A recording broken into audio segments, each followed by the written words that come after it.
is on. Hello everyone and welcome to Action RPG. I'm your host Aaron, and for today's video we're headed to the world of Last Epoch. EHG, the studio behind LE, has dropped the poll results and all the event details for the Imperial Uprising, and I'm going to be covering those now.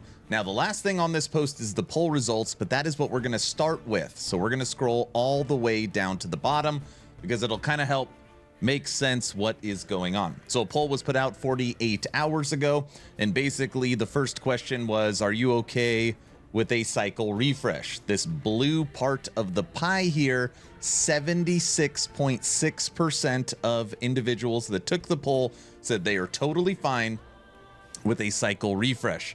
And when you come down, if you're against doing a cycle refresh, what would be your biggest detractor? And this blue part here, 62.4%, no detractors in favor for cycle refresh.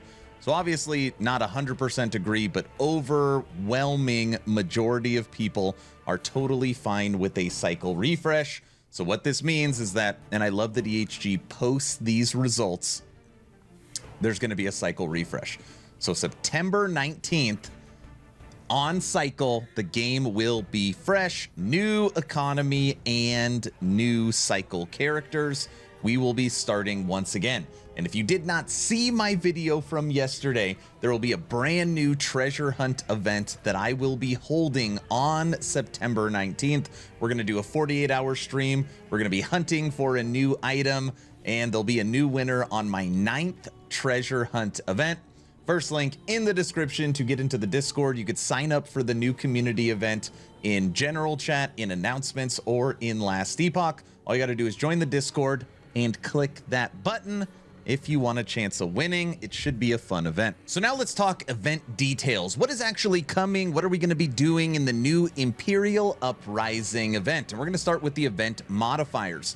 We are going to be getting on September 19th, 50% boost to favor gain, 125% boost to reputation, 50% boost to gold drop rate, and 50% boost to random unique drop rate. So they're giving us a bunch of boosts that help catch us up since we are starting over mid-cycle. Now, event details. I'm going to do a little reading. Are you ready? The Immortal Uprising will be our latest event in the 1-1. During this event, all modifiers, as mentioned above, will be put in place. The Immortal Emperor's influence has grown too strong. Initera now turns to you to fight back. From the depths of his army, one voice has reached our ears, and it calls to you for aid. Work alongside this liaison within the Immortal forces and cull the undead army before it can grow to full strength. Travelers need not apply to join this event. Simply logging in and killing skeletons in all forms will be enough to earn you a spot among the Uprising. Your efforts will not go unnoticed. A reward will be granted to all who participate. So we're going to be getting something. Obviously, if I'm guessing, it is a cosmetic reward. Though the contact has yet to tell us what they have in store, we do know that it has significant value to the Immortal Emperor. Keep your eyes on the socials for updates regarding the efforts of your fellow travelers. And if you click on the social media link, it'll take you to the X platform for Last Epoch.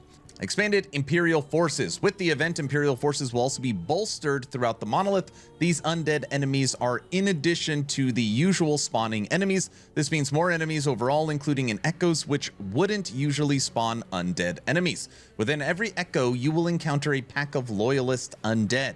Now, I just want to read that again. Within every echo. So when you are playing endgame, you enter an echo. Somewhere in that map, there is a pack of loyalist undead. These loyalist undead packs contain a rare leader and a group of magic followers. Each pack will have a very special mod from a pool of 7 enemy modifiers shared with all the members of the pack. Loyalist undead modifiers may include throwing acid traps when using an ability or teleporting near the player when engaged. Beware of the leaders in particular, as the mod effects will be much stronger for them than their followers. Okay. We're fighting against the Immortal Emperor. He's growing too strong, and we're going to be killing the undead with a liaison working with us for likely cosmetic rewards. That is my guess. Loot lizards. I'm not going to read all this, but ultimately, if you got the MG pet, during 1.0. It was one of the Twitch drops. That pet has also been repurposed in the form of loot lizards. And you see their picture right here. Now, seeing them in action is right here under new shrines. And I love the way the lizards actually run away. Check this out. Here they come. Here they come. Boom. Look at all the loot lizards. Look at this one running on its back legs. I like that a lot. I like the way they actually look. There's going to be 5 different loot lizards, and each one will have a different drop. You don't actually kill the lizard. You unburden the lizard. Basically, if you hit it enough times, it drops its loot, and then it runs away. New shrines. Are you ready for this? EHG is adding, this is a staggering, 28 additional new shrines. 28. And when you look at this, the video we just looked at, you see them shooting chaos bolts, shooting shadow cascade, triggering loot lizards, putting a phoenix on your back, dropping shurikens, dropping hammers, lightning bolts, storm bolts, all this stuff. We're going to have 28 new shrines to play with. That is pretty darn cool. Now, this is my favorite thing, okay? Of this whole entire video, this is number 1. Stash tab priority. Or if you are a Path of Exile player, Stash tab affinity is now coming to LE. And the way they have this set up, I just want to be clear with my communication. It is of my opinion that when it comes to in-game options, Last Epoch is now number 1 in stash tabs, number 1 in crafting, and number 1 in loot filters. Across the entire industry, it is of my opinion they are the best at those 3 core action RPG elements. So this is how it's going to work, okay? Basically, if you don't know about stash tab priority, basically you don't have to open your stash tab, click on boots, click on the item, and transfer it over. You now can, on here, shift right click or X and square on the controller, and that item will automatically transfer over to the stash tab that you have set up. Now, it would be amazing if you could do it without actually engaging with the stash. You still have to click on the stash, but if you've got everything set up correctly, it's literally click on the stash, and then it's just shift, click, click, click, click, click, click, and you're gone. And all your stuff is sorted for you. It is unbelievably convenient. Oh, I'm so excited for this. So, this is what you can do. In Stash Tab Priority System, you can define, and this is for example, item type, boots. If only one selected item type, then you can also specify subtypes. So like Citadel boots. Rarity, there's also where you can choose to put keys, class requirements, level requirements, and item faction requirements. And this is the actual stash tab. So you're still going to name the tab. You still can put a picture on the tab. You can now you can still put a color on a tab, and then you're going to select a category.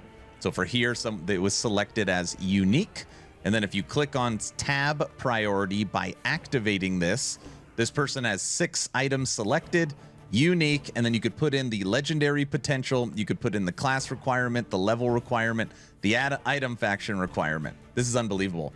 This is a way more advanced system than even Path of Exile has. Unbelievable.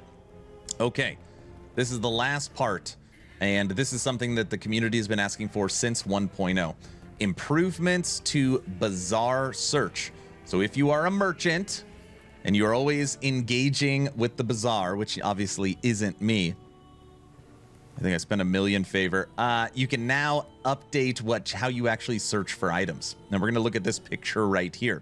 So this is what the new search criteria looks like. You can hit require all or require one. And on here, it almost pulls up like your loot filter. It's actually exactly what it looks like. You click on the affixes you want to search inside of the Bazaar. You could put in the minimum tier, and so cool. I can't believe they put this in here. It's a slider for the roll range. So for example, it's like, I want a tier 7, but a 90% roll range tier 7, because this is the quintessential affix for my build. You can actually use this scroll and do that for your search results. Unbelievable, like a huge improvement. Now, there's nothing in here. I wish there was a singular vendor we went to, and it's like you go to that singular vendor and click scepters, and then you can do all this. So you still got to run the different vendors. Hopefully that is coming in the future. But yeah, huge improvement. So just to recap, overall poll results, majority of people wanted a reset. Reset is coming. Update to the Bazaar search functions. Stash tab priority system coming. 28 new shrines. New loot lizards. We are going to be fighting back on the undead for rewards against the Immortal Empire. And we are getting all these buffs for the cycle refresh. And that's what's happening. Don't forget to join the Discord. Get into my new community event. You got a chance to win some custom action RPG merch. And in that video and in the details on Discord, it breaks down what we are going to be doing.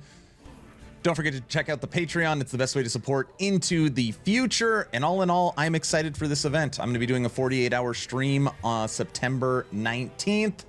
And we're going to go after it. I decided, since I didn't play any Warlock for Cycle 2, that's what I'm going to play September 19th. Hopefully you're entertained or at least learned something. Aaron, out.